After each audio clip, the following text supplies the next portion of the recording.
Cruising from Vancouver to Alaska is a spectacular experience.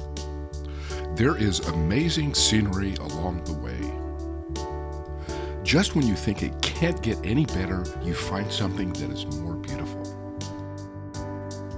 We sailed from Vancouver, which is nestled along a scenic waterway. The harbor was a hub of activity as we launched our cruise. Look at the scenery, Vancouver mountains and sea. On board the ship, we heard a talk about the history of Alaska and its purchase from Russia in 1867. Our first stop was in Ketchikan. It features small shops, restaurants, and local wildlife. But we did not restrict ourselves to the harbor. We hopped a trolley and rode 15 minutes to a Saxman native village. There we saw native dancers illustrating their movement skills. Karin got into the act by joining those on stage. A native guide explained the importance of totem poles in the local culture. Summer day, the brothers went out fishing. Well, like how weather happens here in Southeast Alaska, it can change within an instant. So this storm rolled in and they didn't have time to return back to the village and their boat was capsized. He took us to a carving shop and showed us how locals carve images that tell native stories. After that, we sailed overnight to Juneau, the capital of Alaska. There was beautiful scenery coming into the area.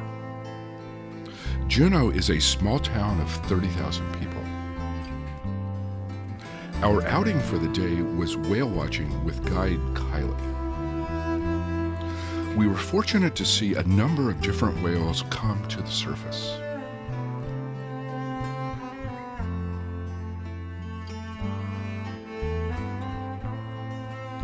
If you are lucky, you get to see the whales dip their fins and show their identifying colorations. It never gets old seeing these 50-foot mammals frolic in the water.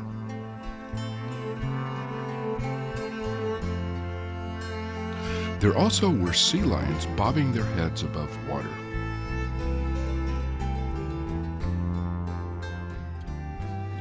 Other sea lions had a more leisurely day. Coming back to the ship always was a pleasure because of the well-stocked cafe. Our room was very comfortable. It had a great balcony with a view of the passing scenery.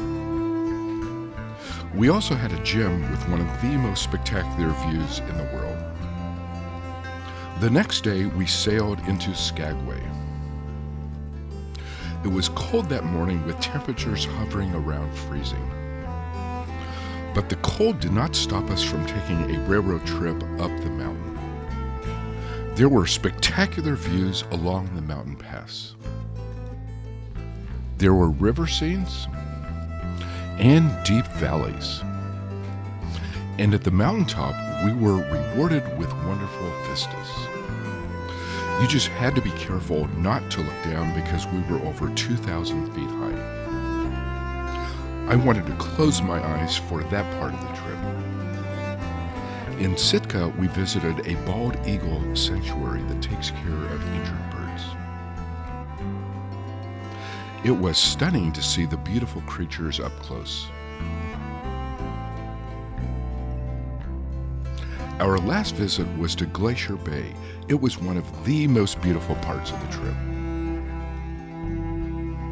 The glacier is 76 miles long and 5 miles wide, making it a truly stunning sight. It's amazing. It's definitely the highlight of this trip.